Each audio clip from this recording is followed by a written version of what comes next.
Welcome to Dinghy Cruising Kingfisher. In this episode, we travel up a river without a plan. We discuss some navigational tools, and of course, we go sailing. Enjoy.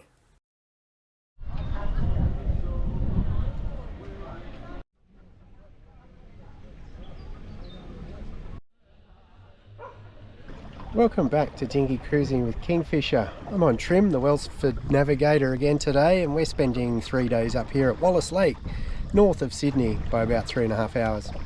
I don't know the waterway at all, which is the beauty of the small trailable boat. You can just find a spot on a map and go and explore it, which is exactly what we're doing today. We've just arrived. It is quite a warm day at plus 30 degrees, so I've elected to head north from the Coomba Park boat ramp and go and explore upriver on this particular journey.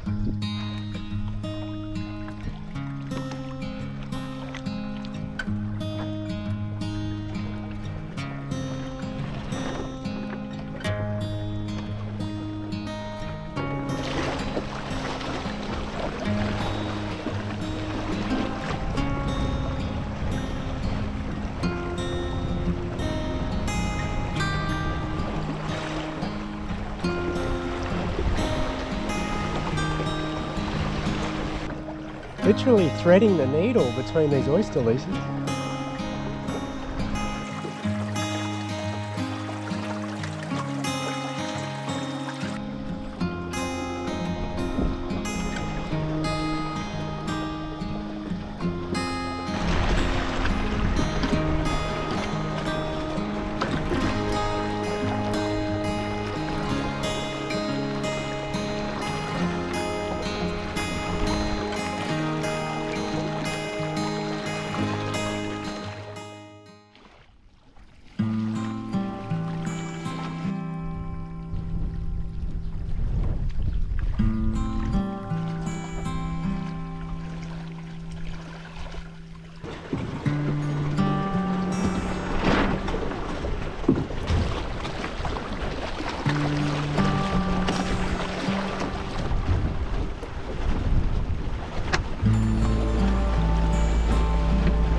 So we've sailed up the Wallangat River. It branched off from the Kalongaluk a little while ago, and I just found this little creek on Navionics, and I thought, well, we'll sail up to it and have a look and see if it's actually a creek, because a lot of the time they're not navigable. Anyway, it has eventuated and it is coming up on us now.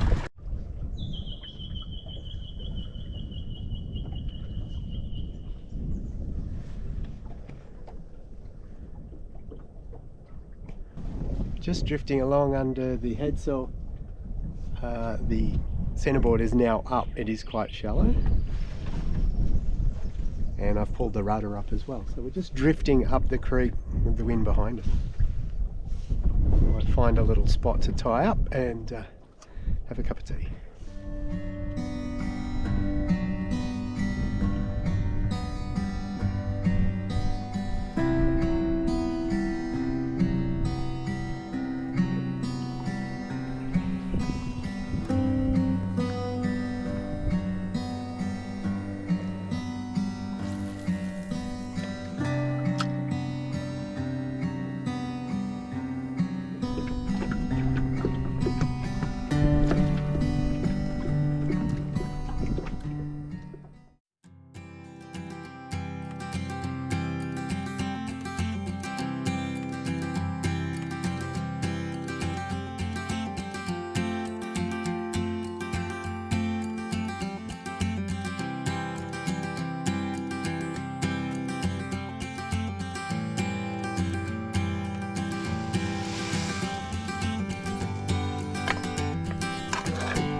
Well, that was a fantastic day sailing. Whenever we turned, the wind seemed to shift behind us, and so we made 4 knots over ground the entire way up the Wallangat River. You're on a little side creek here. I'll put some photos up of exactly where I am. It's still very warm, and I think that I'm going to just leave the tarp back there ready to go and just sleep outside tonight. Anyway, good night.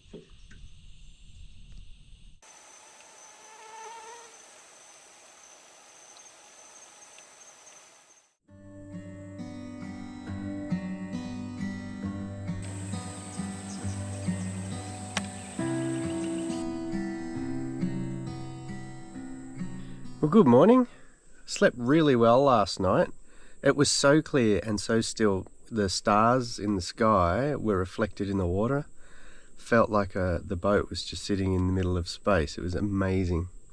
I left the tarp off most of the night, but then this rolled in, and this is the day that we are presented with. It's apparently supposed to get up to like 18 to 25 knots today. Very still at the moment. I have not yet formulated a plan of what we're doing, so let's just see.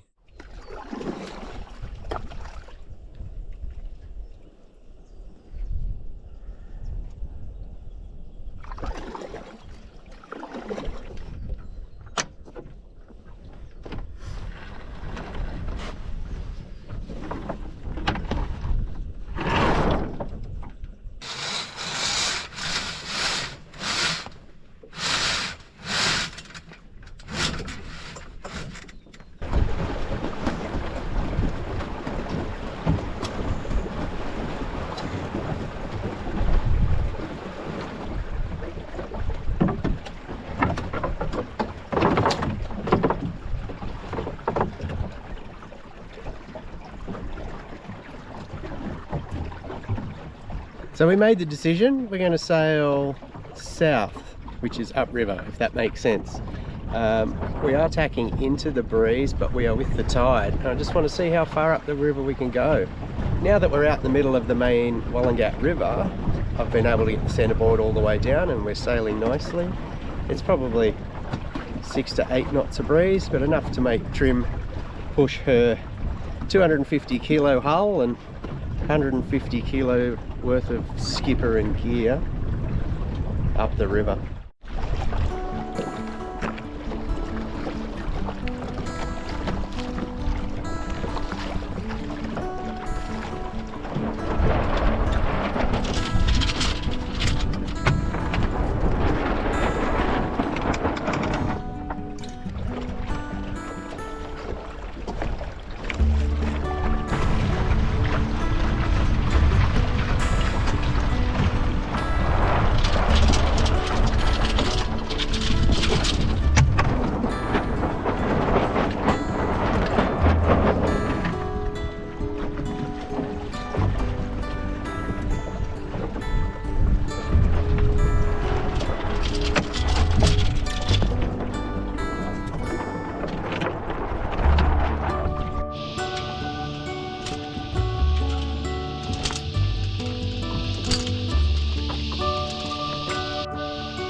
found a fantastic little creek for lunch, and I think we've unlocked a new raid location, which would be good for about 4 or 5 boats. But really what I wanted to talk to you about at our lunch break was the 2 things I forgot. One was a long sleeve shirt. Now apparently if you go to the local fishing store to buy a long sleeve shirt so that you don't die of melanoma, you need to be overly branded and wear some garish design. So fishing shops, can we have something a little more conservative, please? The second thing was that I've forgotten is the paper map. I spend a lot of time poring over it at home, and in my pack up and leaving, I left it on the nightstand. So I've been working exclusively with Navionics on this trip. Now there was some discussion on the Dinghy Cruising Association Facebook page about plotters versus using mobile phones. Now, there are some advantages to using the mobile phone and, say, a Navionics app, and that's all I've got. So, yes, I'm relying on that. And at 36 Australian dollars a year, it's very cost effective, right? The phone is reasonably waterproof. I've dropped it at the bottom of Mile Lakes at least once. It's also been under salt water at the beach. So the phone itself is resilient. The app works really, really well. I'm here out of cell range, and I'm still fully able to navigate. The problem is once a phone gets wet. Now, as soon as your hands are wet or there's any kind of splash on the touchscreen, they don't work. So if you are having to navigate in poor weather, it will let you down under those circumstances. The second disadvantage is once moisture is detected, they won't charge. So it could be anything up to 24 hours before your phone can be charged again, which is what happened to me at Mile Lakes. And in fact, if you try and charge it too early, as my daughter taught us all, you will fry it and you're up for a new phone. So just be careful relying on mobile phones as navigational tools. They're very handy and they work really well up to a point. Now, the alternative that was being talked about on Facebook was the Garmin 276C. Now, I had a look at that. At $1,200, it is not a cheap piece of equipment, but if you are doing serious poor weather navigating, I believe that's the one that people were interested in. But even so, those expensive chart plotters have problems in marine environments with salt getting into the cards and contacts and charging ports and what have you. So nothing is foolproof. As always, just take a number of options with you. That's the easiest thing to do.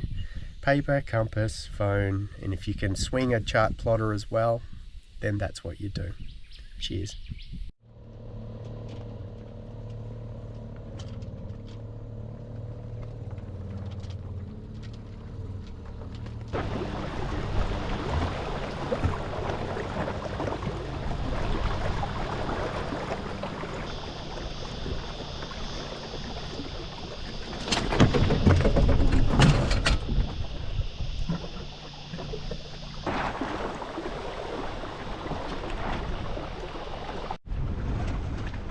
Nor'easter's kicked in.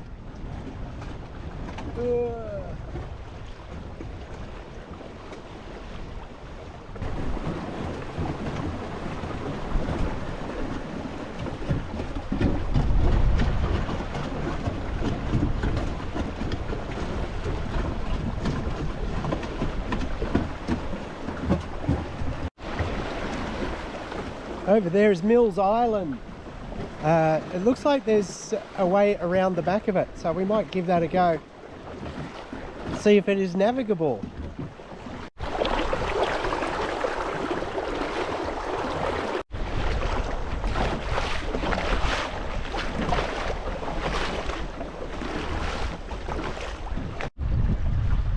The answer to that question is no. The centerboard just kicked up, so it's very shallow in here. I'm going to try and head back out. So don't go behind Mills Island.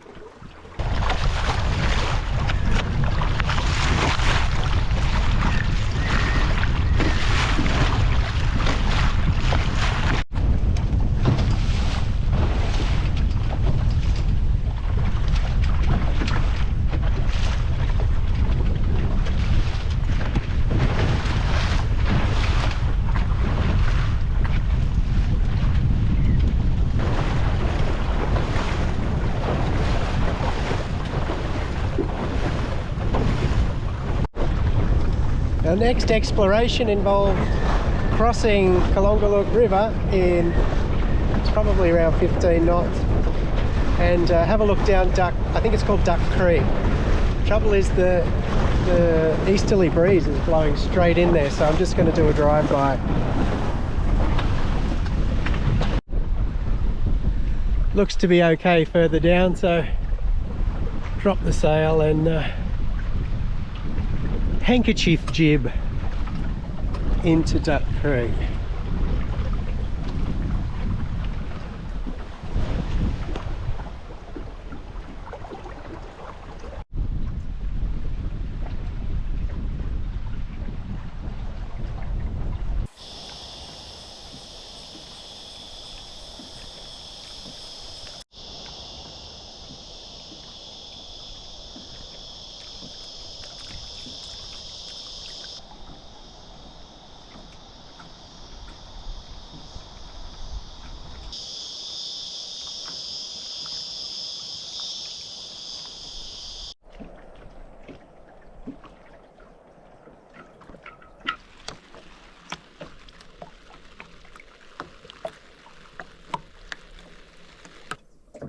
Well, there's a bit of drizzle around, so we've gone into veranda mode and just watching the ripples on the water and listening to the birds and contemplating how does one wind up enjoying dinghy cruising. And I think, as I've sat here pondering this very question, is it's really important for people, particularly in Western cultures where you've kind of set up your routines and you got your life all kind of going where you want it to, that you still find the wild places, that you still spend some time alone, you still find your edge and walk up to it knowing that there is an element of risk.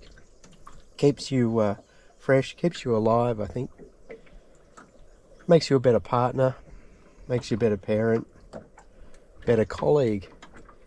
But certainly living life out here in just a small way certainly can complete what could otherwise become a complacent person.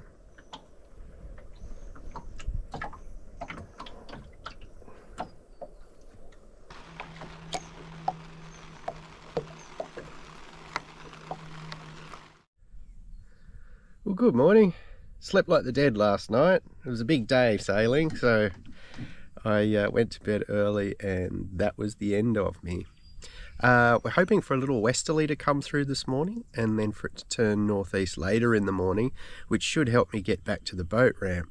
As you may recall, it was difficult getting through the oyster leases and I'd hate to have to tack to windward through that. So I'm hoping for a favourable wind there. Haven't lost too much blood overnight through the mosquitoes, although they are about and they are hungry. When you come out to these remote places, make sure you bring plenty of insect repellent. Anyway, it's time to do the chores, pack up and head off.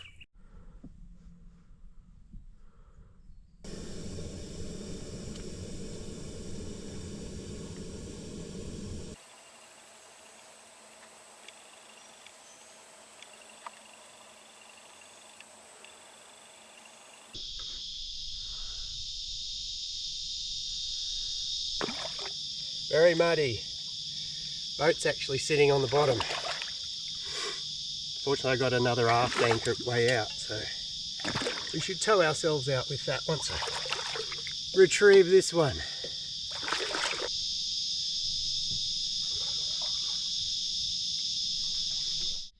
Well, there's absolutely no breeze out here. It's very glassy, and I think we're going to have to motor back to the ramp if we want to make any sort of time today. I am pulling out back at Coomba, then driving to Mile Lakes to meet up with the Sydney Raid Group. So we might say farewell at this point. Hope you've enjoyed the journey. As I've said before, get out there, have a look around yourself, go exploring. It's a fantastic thing to do. Bye.